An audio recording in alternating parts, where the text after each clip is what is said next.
આવકવેરાના કાયદાની કલમ 43B નો કડક અમલ ચાલુ રાખવા બાબતે ફોગવા દ્વારા પ્રધાનમંત્રીને રજૂઆત કરવામાં આવી રહી છે। ટેક્સટાઇલ સિટી સુરતમાં કાયદાને લઈ અનેક રજૂઆતો થઈ રહી છે। ખાસ સુરતના બે એસોસિએશન ફોસ્ટા અને ફોગવા આ બંનેનું મંતવ્ય અલગ અલગ જોવા મળી રહ્યું છે। આવકવેરાના કાયદા 43B અંતર્ગત ટેક્સટાઇલ માર્કેટમાં વેપારીએ 45 દિવસમાં પેમેન્ટ પૂર્ણ કરી આપવું પડશે। જોકે આ કાયદો આવતા ફોસ્ટા દ્વારા નાણામંત્રી નિર્મલા સીતારમણને મળી આ કાયદો 1 વર્ષ બાદ લગાવાય તેવી માંગ કરી હતી, તો બીજી તરફ વીવર્સ એસોસિએશન ફોગવા દ્વારા આ નિર્ણયને આવકારાયો હતો અને ફોગવા દ્વારા જણાવવામાં આવ્યું હતું કે સમગ્ર ઉદ્યોગ જગત આ કાયદા આવકારે છે। આ કાયદા થકી માઇક્રો અને સ્મોલ ઉદ્યોગના દર વર્ષે કોઈ કાયદાની જોગવાઈના અભાવે કરોડો રૂપિયા ડૂબી જતા હોય છે। સરકારને વર્ષોથી ડૂબતા પૈસામાંથી બચાવવા વારંવાર રજૂઆત કરી હતી। આ કાયદાના અમલ થવાના કારણે અમોને વર્ષ જતા આર્થિક નુકસાનમાંથી બચી જઈશું।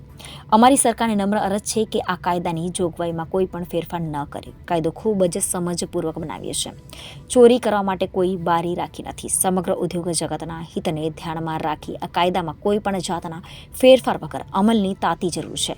સમગ્ર વેપાર ઉદ્યોગ માટે જીવાદોરી સમાન સાબિત થશે। સમગ્ર ઉદ્યોગ જગતમાં હૃદયપૂર્વક આભાર વ્યક્ત કરે છે। આ કાયદાના અમલથી MSME ઉદ્યોગની કાયાપલટ થશે। Federation of Gujarat weaver association Ashok Jirawala, જે MSMEની જે સરકારે લાગુ કરવાની વાત કરી છે, લાગુ કરી દીધી છે, જેને લઈને ઉદ્યોગને એક મોટો બેનિફિટ થવા જઈ રહ્યો છે। કારણ કે જે ધારાધોરણથી કદાચ ઇન્ડસ્ટ્રી ચાલતી નહોતી અને દરેક નાના સ્મોલ સ્કેલને મોટો પ્રોબ્લેમ થતો હતો કે જે વાત કરતા હતા કે 30 દિવસે અમને પેમેન્ટ મળશે અને 180 દિવસે એના પેમેન્ટ મળતા હતા, જેને લઈને ઉદ્યોગને મોટી કઠિનાઈ ભોગવવાનો વારો આવતો હતો। ત્યારે સરકારે એક આશીર્વાદરૂપ આજે MSME 43BS જે લાગુ કરી છે, જેને લઈને તમામ ભારત દેશની ઇન્ડસ્ટ્રીને ફાયદો થવાનો છે એવું હું માની રહ્યો છું। કારણ કે આમાં કોઈ દોરાઈ નથી। હા, એક રજૂઆત માનનીય નાણામંત્રી નિર્મલા સીતારામનજીને લોકોએ કરી હતી કે ભાઈ 1 વર્ષ પોસ્ટપોન કરવામાં આવે તો આ કાયદાની જે સમજણ છે એ પૂરેપૂરી મળી જાય, અવેરનેસ પૂરેપૂરી થઈ જાય અને પછી કાયદો લાગુ કરવામાં આવે। પણ હું ઓવરઓલ આપણે ગણવા જઈએ તો આ કાયદો ઇન્ડસ્ટ્રીઝ માટે, ઉદ્યોગકારો માટે એક આશીર્વાદરૂપ બનવાનો છે અને તમામ ઇન્ડસ્ટ્રીઝના જે ઉદ્યોગકારો છે, જે સ્મોલ સ્કેલ ઇન્ડસ્ટ્રીઝ છે, એની અંદર મીડિયમને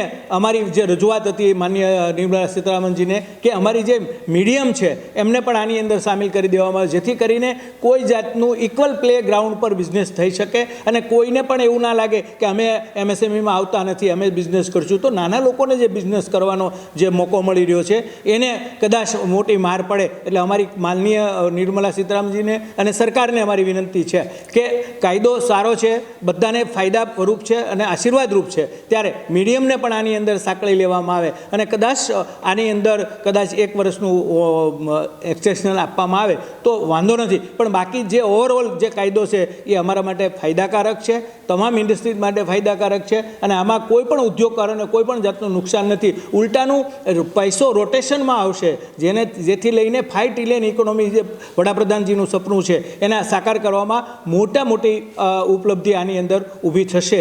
એટલા માટે આ કાયદાને આવકારીએ છીએ અને તમામ ભારત દેશના તમામ ઉદ્યોગકારો સ્મોલ સ્કેલ ઇન્ડસ્ટ્રી સાથે જોડાયેલા છે, એની માટે આ કાયદો આશીર્વાદરૂપ છે। આભાર। Reporter Arvind Rathod, Janadesh news, Surat.